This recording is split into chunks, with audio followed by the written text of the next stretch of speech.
We don't turn back. We leave no one behind. We pull each other up. We draw strength from our victories, and we learn from our mistakes. I love you, but hold on. I heard you, girl. Just settle down. I'm here to talk to everybody, not just you. I'm sorry, gentlemen.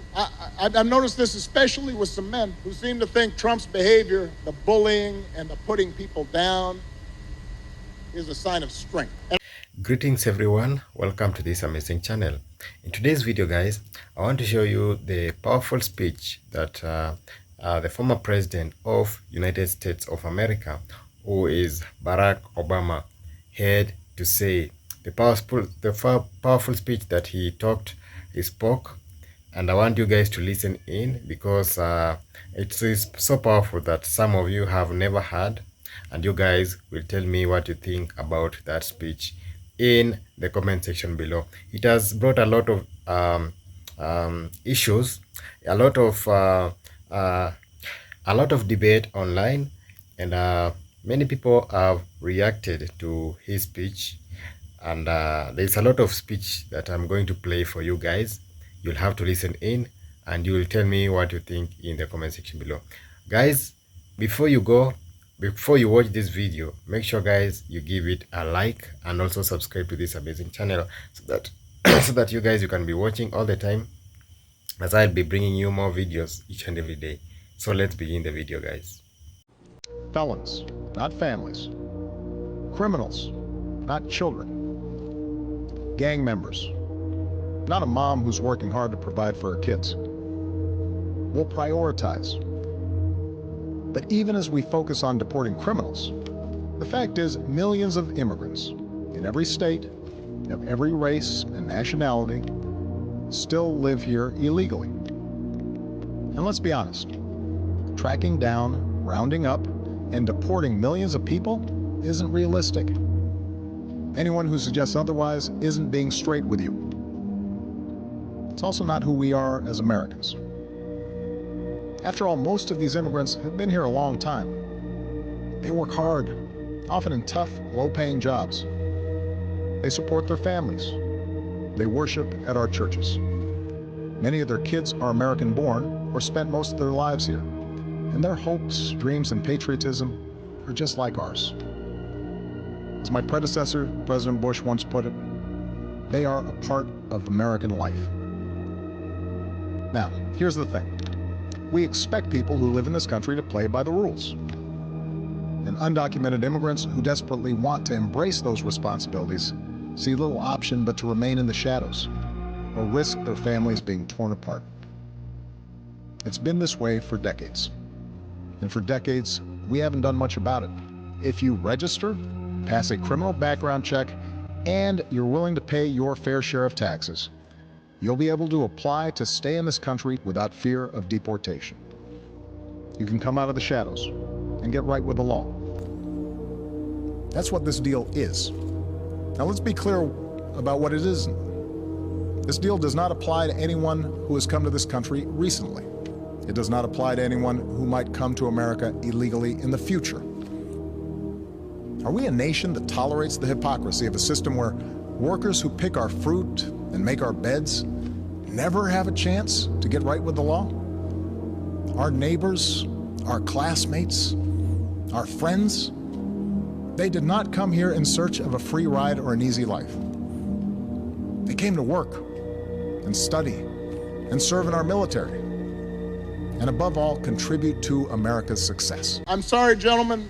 I've noticed this especially with some men who seem to think Trump's behavior, the bullying and the putting people down, is a sign of strength. And I am here to tell you that is not what real strength is. It never has been. Real strength is about working hard and carrying a heavy load without complaining. Real strength is about taking responsibility for your actions and telling the truth even when it's inconvenient.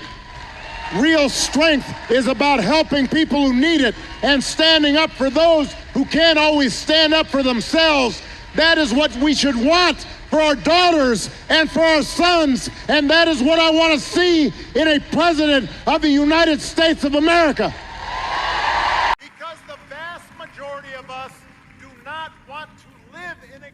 that's bitter and divided. No, you're right. Most people don't want to live in a country that's bitter and divided. But whose fault is that? Under the Biden-Harris administration, we have seen enough division created to split this country in half and start another civil war. I know people are going to come to the comment section saying that, oh, I'm just exaggerating. But no, seriously, look at it. Think about these last 4 years. We have seen them put blacks against whites, vaccinated versus unvaccinated, parents versus school boards, liberals versus conservatives, MAGA versus everyone else, and Palestine versus Israel. There are so many more, and it never stops. They will use every single national event, every single global event. They will use every demographic that they can. They will use every sex, race, gender, political ideology to put against the people that they don't like, that harms and threatens their narrative. Because they know very well that united we stand, divided we fall. So they will continue to garner up all of this tension. Most importantly, we will live up to our character as a nation. I need your help. There are thousands of That's exactly what we're talking about. Yeah. Every single day. Power to stop deportation for all. Actually, I don't. And that's why we're here. I need your help. Okay. Stop deportation! Stop deportation! Thank you. All right. Stop deportation! What I'd like to do... No, don't worry about it, guys. Okay, let me finish. Let me. How about these guys don't need to go. Let me finish. No. He can stay there. Hold on a second. So, I respect the passion of these young people because they feel deeply about the concerns for their families. Now, what you need to know when I'm speaking as President of the United States, and I come to this community, is that if, in fact, I could solve all these problems without passing laws in Congress, then I would do so. But we're also a nation of laws. That's part of our tradition. And so the easy way out is to try to yell and pretend like I can do something by violating our laws. And what I'm proposing is the harder path, which is to use our democratic processes to achieve the same goal that you want to achieve. But it won't be as easy as just shouting. It requires us lobbying and getting it done. So for those of you who are committed to getting this done, I am going to march with you and fight with you every step of the way to make sure that we are welcoming every striving, hard-working immigrant who sees America the same way we do, as a country where no matter who you are or what you look like or where you come from, you can make it if you try. And if you're serious about making that happen, then I'm ready to work with you. But it is going to require work. It is not simply a matter of us just saying we're going to violate the law. That's not our tradition. But the great thing about this country is we have this wonderful process of democracy, and sometimes it is messy and sometimes it is hard. But ultimately, justice and truth win out. That's always been the case in this country. Your vote does matter. Because your vote can make your life a little bit better or a little bit worse. Now, people sometimes, I think, have the wrong idea. Politics is not going to solve all your problems. Poverty will still exist, even if Kamala Harris and Tim Walz get elected, because it's a hard problem. Racism doesn't go away based on one vote or one administration. Those things don't stop overnight. The way you make progress is by making things better a little bit at a time, and then over time, those little differences become big differences. And so, look, I'll use an example. Because over 8 years, Alyssa, myself, others worked really hard, and we got a lot of stuff done, but there's a bunch of stuff I didn't get done. I didn't solve, for example, all the problems with our healthcare system, but almost 50 million people have gotten healthcare through the Affordable Care Act. It made a difference in their lives. Everybody here, everybody in this auditorium knows somebody who would not have had health insurance if it hadn't been for that bill. More than 50 million people with pre-existing conditions can no longer be denied coverage or charged more. Before that passed, if you had a kid who got sick, even if they got cured, the fact that they had gotten sick before, that they had a pre-existing condition, they might not have been able to get insurance. I'm using this as an example to tell you that a little bit of change for the better makes a difference. So to all the young people out there, as well as those of you who consider yourselves young at heart, I want you to stay angry. I want you to stay frustrated. But channel that anger. Harness that frustration. Keep pushing harder and harder for more and more. Because that's what's required to meet this challenge. Gird yourself for a marathon, not a sprint. For solving a problem this big, this complex, and this important has never happened all at once. Since we're in the Emerald Isles here, let me quote the bard, William Shakespeare. "What wound," he writes, "did ever heal but by degrees?"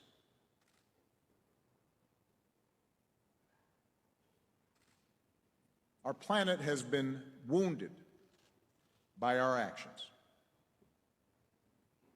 Those wounds won't be healed today or tomorrow or the next, but they can be healed by degrees. And if we start with that spirit, if each of us can fight through the occasional frustration and dread, if we pledge to do our part and then follow through on those commitments, I believe we can secure a better future. We have to. And what a profound and noble task to set for ourselves. I'm ready for the long haul if you are. So let's get to work.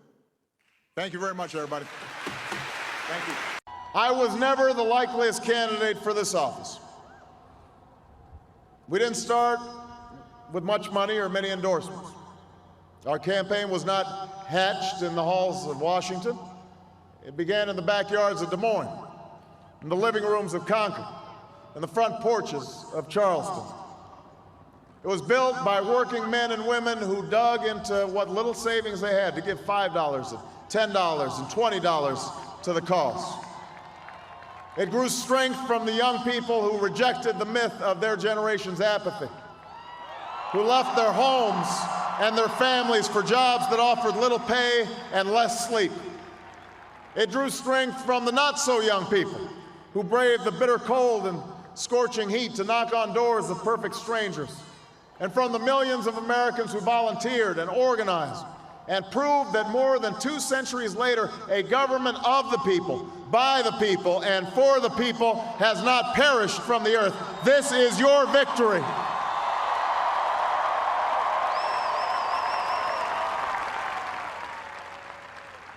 Now, I know you didn't do this just to win an election. And I know you didn't do it for me. You did it because you understand the enormity of the task that lies ahead. For even as we celebrate tonight, we know the challenges that tomorrow will bring are the greatest of our lifetime. 2 wars, a planet in peril, the worst financial crisis in a century. Even as we stand here tonight, we know there are brave Americans waking up in the deserts of Iraq and the mountains of Afghanistan to risk their lives for us. There are mothers and fathers who will lie awake after their children fall asleep and wonder how they'll make the mortgage, or pay their doctor's bills, or save enough for their child's college education.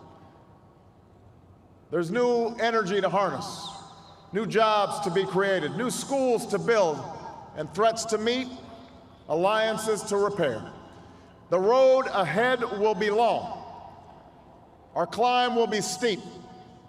We may not get there in 1 year or even in one term, but America, I have never been more hopeful than I am tonight that we will get there.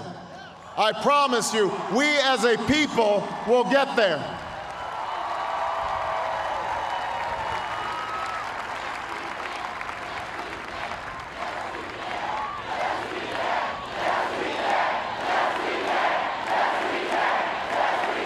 There will be setbacks and false starts. There are many who won't agree with every decision or policy I make as president. And we know the government can't solve every problem. But I will always be honest with you about the challenges we face. I will listen to you, especially when we disagree. And above all, I will ask you to join in the work of remaking this nation the only way it's been done in America for 221 years. Block by block, brick by brick, calloused hand by calloused hand. What began 21 months ago in the depths of winter cannot end on this autumn night. This victory alone is not the change we seek. It is only the chance for us to make that change. And that cannot happen if we go back to the way things were. It can't happen without you, without a new spirit of service, a new spirit of sacrifice. So let us summon a new spirit of patriotism, of responsibility, where each of us resolves to pitch in and work harder and look after not only ourselves but each other. Let us remember that if this financial crisis taught us anything, it's that we cannot have a thriving Wall Street while Main Street suffers. In this country, we rise or fall as one nation, as one people. Let's resist the temptation to fall back on the same partisanship and pettiness and immaturity that has poisoned our politics for so long. Let's remember that it was a man from this state who first carried the banner of the Republican Party to the White House, a party founded on the values of self-reliance and individual liberty and national unity. Those are values that we all share. And while the Democratic Party has won a great victory tonight, we do so with a measure of humility and determination to heal the divides that have held back our progress.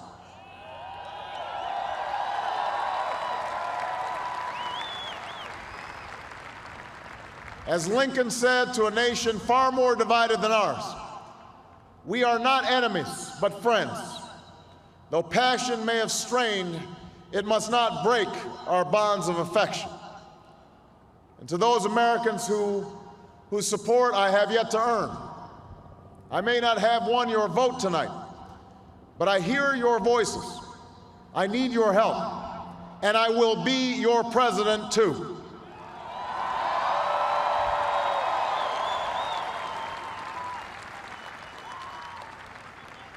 And all those watching tonight from beyond our shores, from parliaments and palaces, to those who are huddled around radios in the forgotten corners of the world, our stories are singular, but our destiny is shared.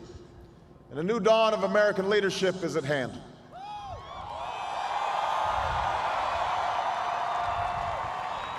To those who would tear the world down, we will defeat you. To those who seek peace and security, we support you. And to all those who have wondered if America's beacon still burns as bright, tonight we proved once more that the true strength of our nation comes not from the might of our arms or the scale of our wealth, but from the enduring power of our ideals: democracy, liberty, opportunity, and unyielding hope.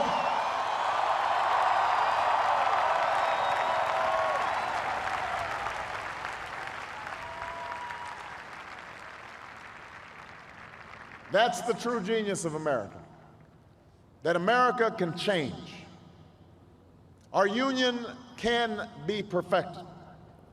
And what we've already achieved gives us hope for what we can and must achieve tomorrow.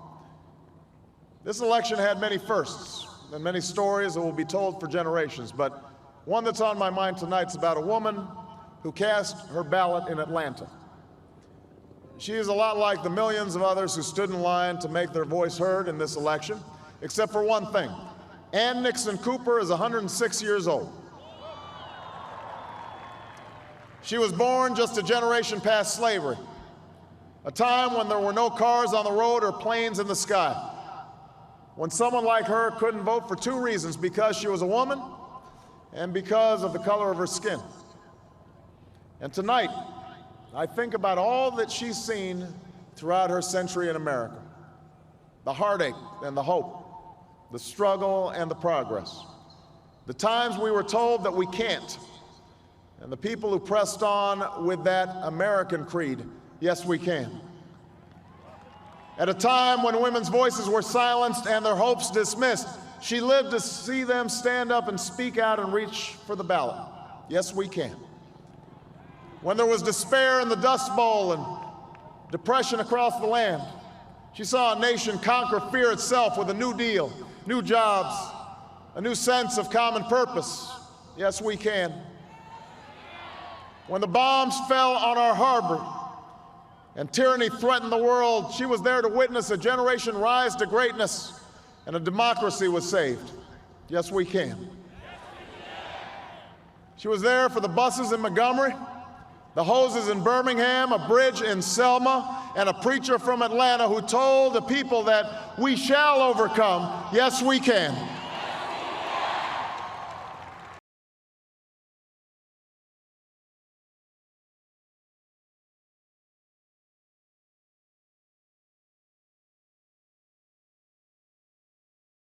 Election, she touched her finger to a screen and cast her vote, because after 106 years in America, through the best of times and the darkest of hours, she knows how America can change. Yes, we can. America, we have come so far. We have seen so much, but there's so much more to do. So tonight, let us ask ourselves, if our children should live to see the next century, if my daughters should be so lucky to live as long as Ann Nixon Cooper, what change will they see? What progress will we have made? This is our chance to answer that call. This is our moment. This is our time to put our people back to work and open doors of opportunity for our kids, to restore prosperity and promote the cause of peace, to reclaim the American dream and reaffirm that fundamental truth that out of many we are one, that while we breathe, we hope, and where we are met with cynicism and doubt and those who tell us that we can't, we will respond with that timeless creed that sums up the spirit of a people: yes, we can. Thank you. God bless you. And may God bless the United States of America. We don't turn back. We leave no one behind. We pull each other up. We draw strength from our victories, and we learn from our mistakes. President Obama just slammed Donald Trump for one of the first times since Trump got inaugurated, and every word of what he said here is true. Just take a look. Imagine if I had done any of this. Let me just, I just want to be clear about this. Imagine that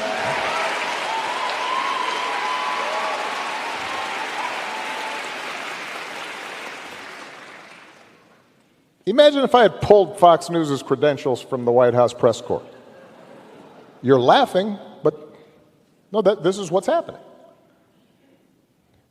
Imagine if I'd said to law firms that were representing parties that were upset with policies my administration had initiated, that you will not be allowed into government buildings.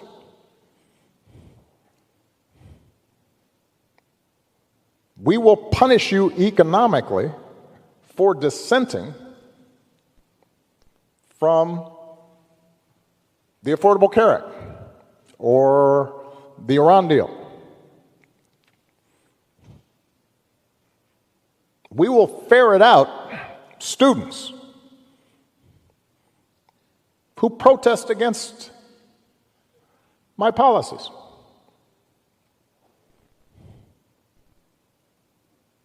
It's unimaginable that the same parties that are silent now would have tolerated behavior like that from me, or a whole bunch of my predecessors. So, and I say this not on a partisan basis.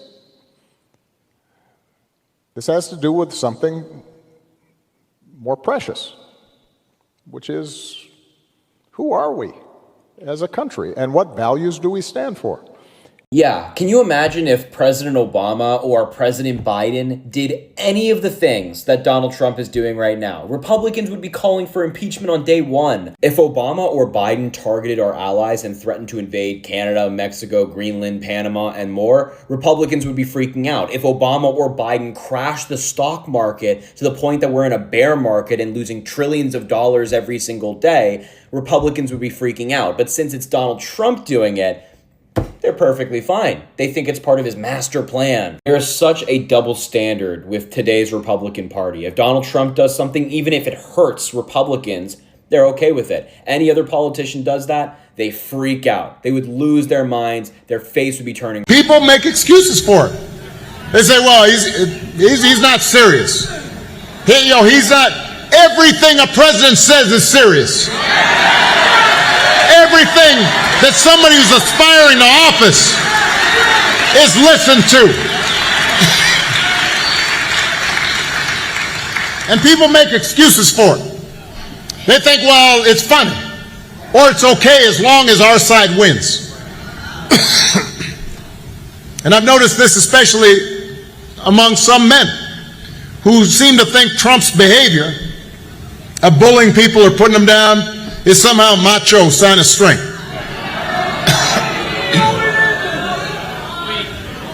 I'm telling you, that's not what real strength is. Never has been. Real strength's working hard. Real strength's carrying a heavy load without complaining. Real strength is about taking responsibility for your actions. Real strength is telling the truth even when it's inconvenient. Real strength is about helping those who have less or need some help, standing up for those who can't always stand up for themselves. That's what we should want in our sons and our daughters. That's what I want to see in the President of the United States. That's not who we are. That's not our idea of America. We don't want masked folks with rifles and machine guns patrolling our streets. That's what happens in other places that we used to scold. Yeah. Oh, I love you, but hold on. I heard you, girl. Just settle down. I'm here to talk to everybody, not just you.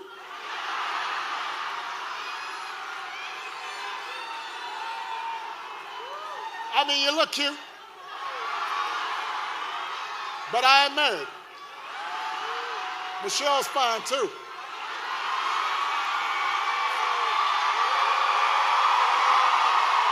If there's any chance of us being able to act constructively to do something, it will require an admission of complexity and maintaining what on the surface may seem contradictory ideas. That what Hamas did was horrific and there's no justification for it. And what is also true is that the occupation and what's happening to Palestinians is unbearable. And what is also true is that there is a history of the Jewish people that may be dismissed unless your grandparents or your great-grandparents or your uncle or your aunt tell you stories about the madness of anti-Semitism.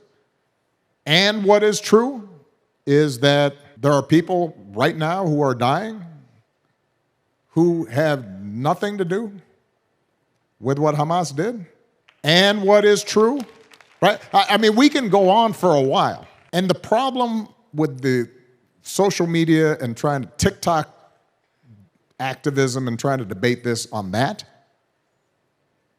is you can't speak the truth. You can pretend to speak the truth. You can speak one side of the truth. And in some cases, you can try to maintain your moral innocence, but that won't solve the problem. And so if you want to solve the problem, then you have to take in the whole truth. And you then have to admit nobody's hands are clean, that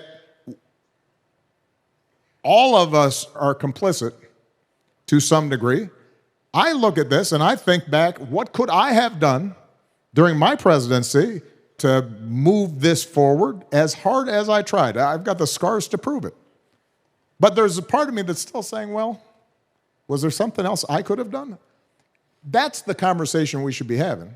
Not just looking backwards, but looking forward. And that can't happen if we are confining ourselves to our outrage. I would rather see you out there talking to people, including people who you disagree with. If you genuinely want to change this, then you've got to figure out how to speak to somebody on the other side and listen to them and understand what they are talking about and not dismiss it. Because you can't save that child without their help. Fundamental belief, I am my brother's keeper. I am my sister's keeper that makes this country work. It's what allows us to pursue our individual dreams and yet still come together as one American family. E pluribus unum, out of many, one. Now, even as we speak, there are those who are preparing to divide us. The spin masters, the negative ad peddlers, who embrace the politics of anything goes. Well, I say to them tonight, there is not a liberal America and a conservative America. There is the United States of America. There is not a black America and a white America and Latino America and Asian America. There's the United States of America.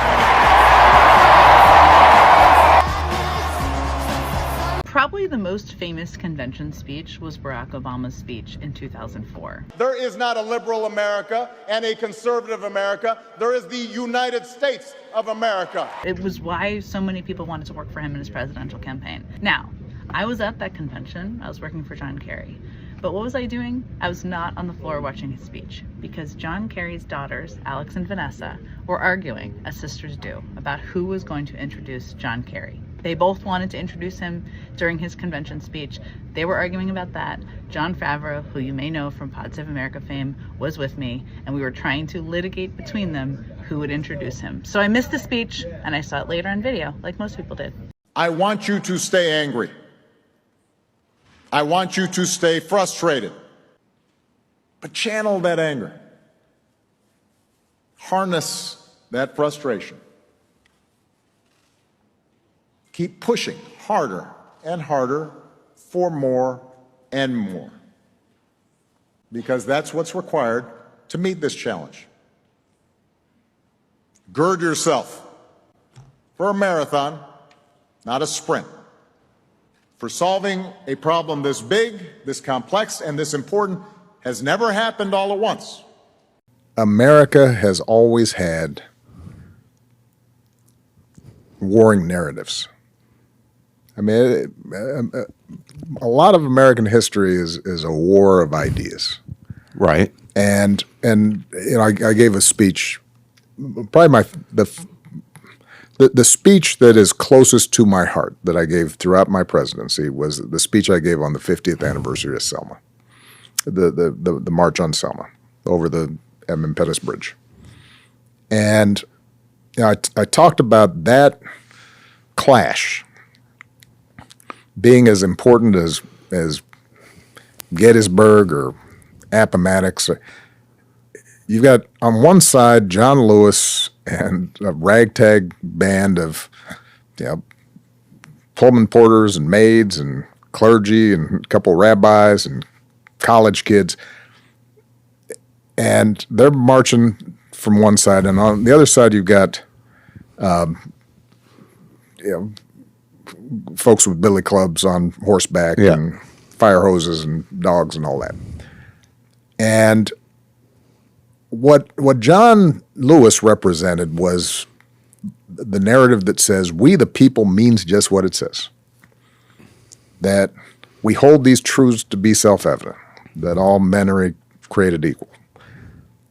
And on the other side was the fact of slavery and conquest and hierarchy and domination, and if you didn't have property, you didn't vote, and women weren't involved, and that was always part of America too.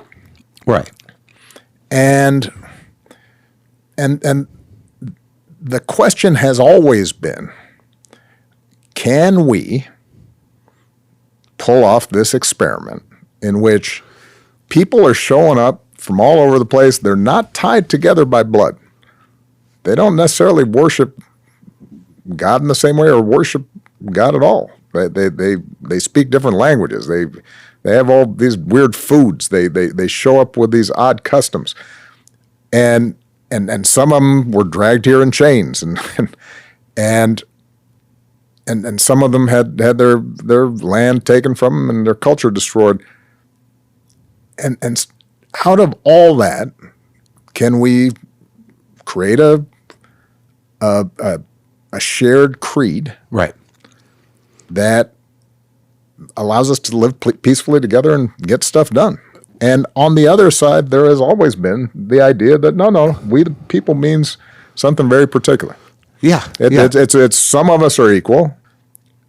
There's always been this fight over what is the true story of America, and I believe deeply in this story that, yeah, if we can pull this off, if we can actually treat everybody with decency and respect and compromise and make democracy work, it shines a light for the entire world. Right. So guys, that is it for today. I hope you have watched from the beginning to the very end. That is Barack Obama, the former president of United States of America. He had to say a lot about Trump and also about the nation as United States, that citizens should unite, should be united, you know. And he has talked about so many things, guys, that I want you guys to tell me what was your favorite part of this speech that you have just heard about Barack Obama. Let me know the favorite part of this speech that you have actually learned something about it. So I'll be bringing you more videos concerning these videos about US, United States of America, and everything that surrounds it. So thank you so much for watching up to this point. I just want to say thank you so much, and make sure guys you give this video a thumbs up, like the video, subscribe to the channel, and also guys you can also share the video to many other people to watch, and I'll be glad, guys. So thank you so much. Until next time, have a great morning, afternoon, or evening. Bye bye, guys. Ciao. One love. Peace.